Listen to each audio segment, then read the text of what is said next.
หาผู้ที่ล่วงลับหรือว่าเสียชีวิตไปแล้วเนาะนำแม่ตู้เฒ่าเพิ่นได้เสียชีวิตไปแล้วสงสการไปป่าแล้วก็มาทำบุญแจกข้าวหาเพิ่นอากาศ มันเดือดร้อนเขาเพิ่นกำลังเฮ็ดมือตะกมือมันจะเปิดได้บ่เนี่ยตะกุนมันโบราณ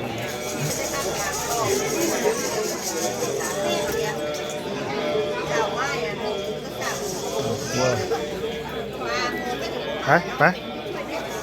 ต่อไปงานที่สอง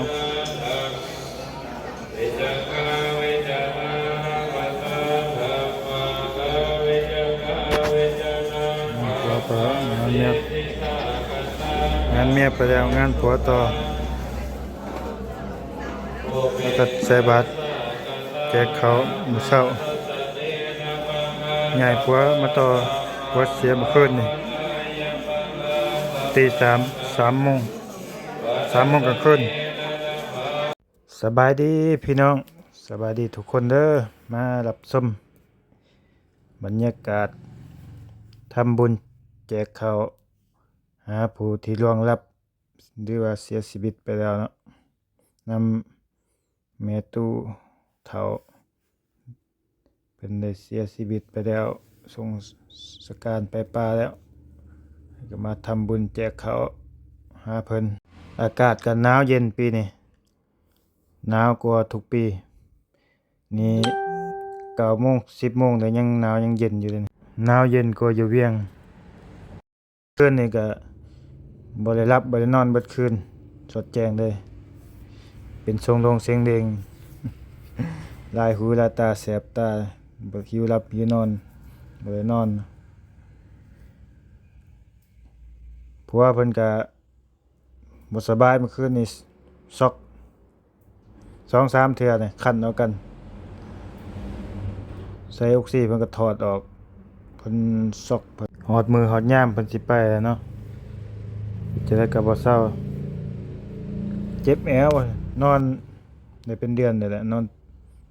บ่ได้ลุกได้ย่างแต่ว่าเพิ่นกับมือมาทรงสการ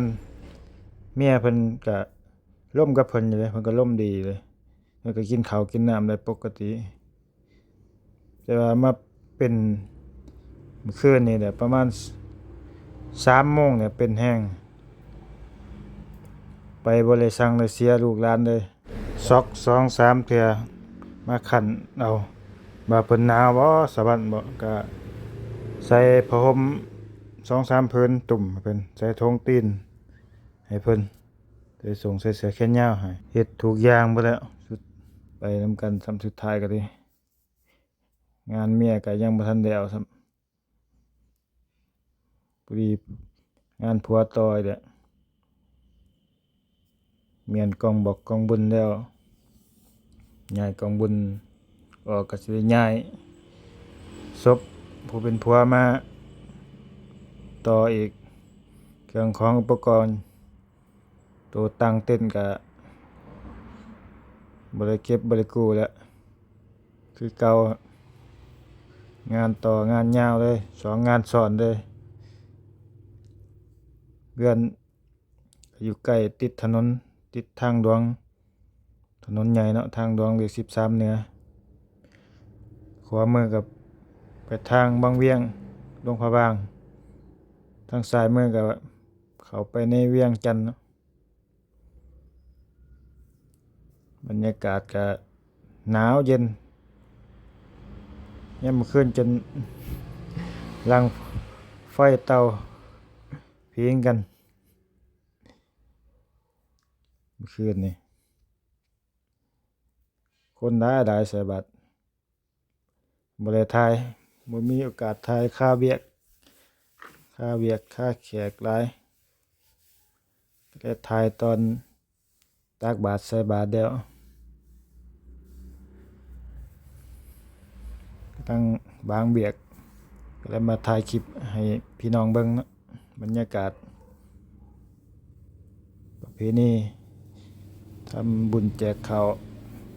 หาพี่น้อง ผู้ที่ดวงรับไปหรือว่าเสียชีวิตแล้วมีงานสองต่ออีกโอ้ยเนาะเกิดมาแต่ใหญ่มากฮะก็เห็นเป็นครั้งแรกในชีวิตเลยถือกับญาติพี่น้องจากทางตัวเองอีกบ่เคยเห็นจักเทื่อหาก็ไปเห็นครั้งแรกในชีวิตเลยผัวไปนำกันกับเมียไปบ่ทันแล้วงานผัวต่อ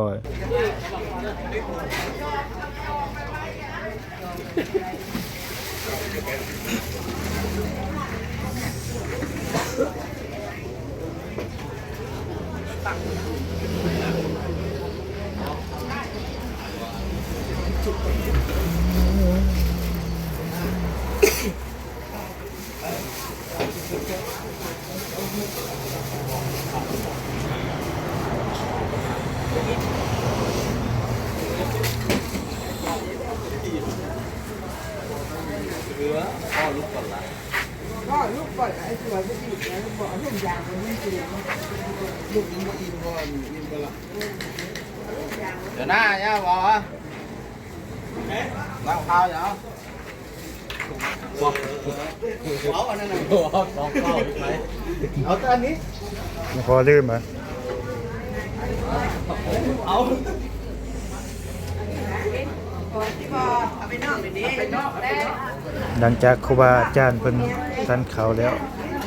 ผมกลับก็บ่ออกญาติโยมก็สันต่อ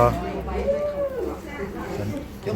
เขาสามัคคีกันเนาะสันเขาแล้วก็สิย้าย แก้วกินข้าวอยู่ กองบุญไปวัดย้ายกองบุญย้ายต้นออกบ่เลยย้ายศพผู้เป็นผัวเอามาแทน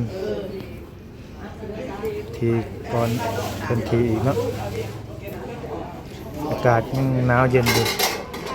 ขนาดแดดออกแล้วเนี่ย9 โมง 10 โมงต้องเย็นหนาวกว่าทุกปีเลยปีนี้หนาวกว่าอยู่เวียงจันทน์เลย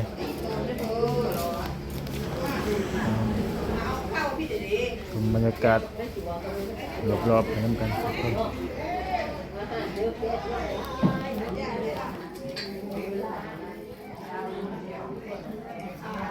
แล้วไปจำมือจะได้จำน้ำหนัก เอาอย่าพอเรื่องบ้างอย่าพอเรื่องบ้างว่าบ้าง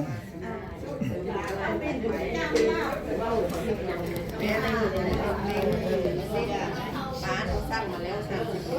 เรียบร้อยแล้วเดี๋ยวเราเช่าคนเนี่ย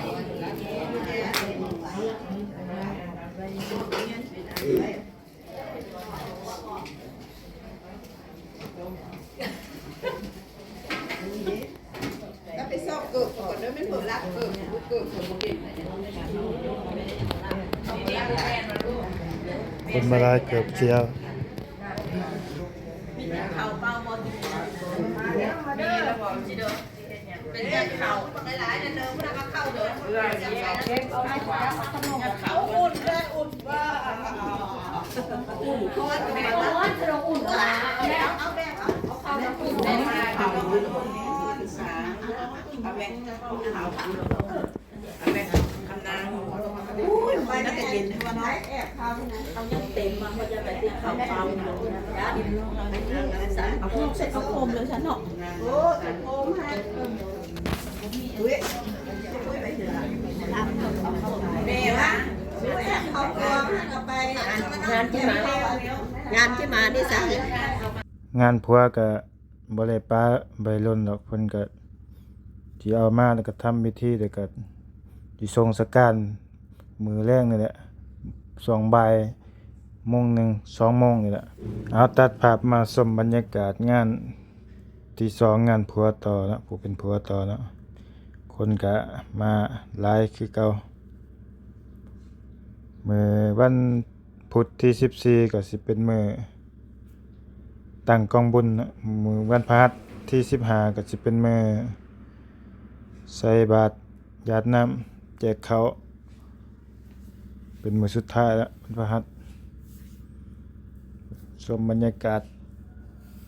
งานที่สองงานผัวต่อเอาเกิดนานแต่พ่อแต่แม่บ่เคยเห็นก็ละเห็นเอาบัดนี้ชมบรรยากาศข้างนอกนำกันคนหลายคือเก่า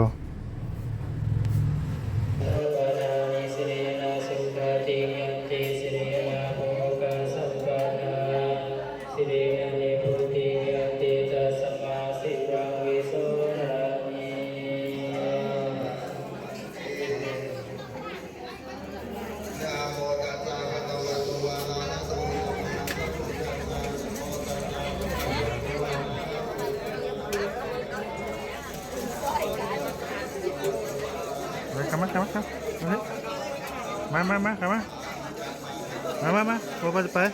ไปมาฮะมาจะเจอมอดเดี๋ยวเข้ามาพี่มาไว้ได้เห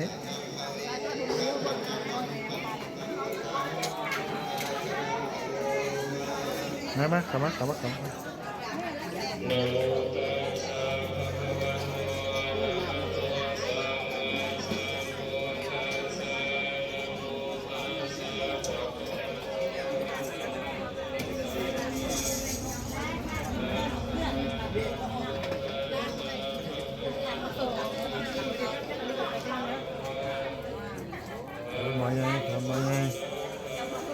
หมอเริ่ม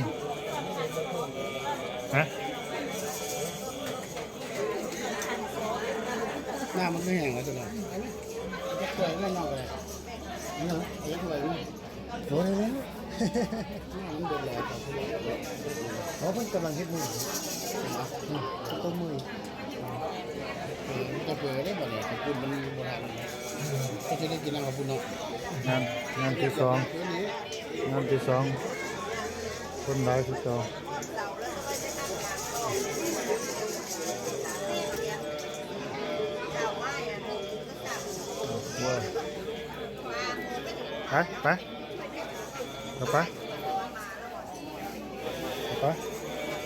ไป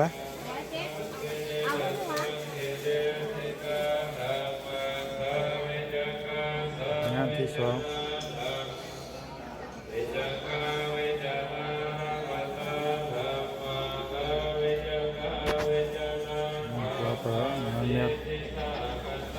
งานเมียไปแล้วงานผัวต่อแล้วก็ใส่บาตรแจกเขามื้อเช้าใหญ่ผัวมาต่อผัวเสียเมื่อคืนนี่ตี3 โมงกลางคืนขอบใจทุกกำลังใจเด้อขอบใจทุกคนที่เข้ามารับชมคลิปพอกันใหม่ในคลิปหน้าเด้อสำหรับคลิปนี้ไว้ซ้ำนี้ก่อนเด้อทุกคนบาย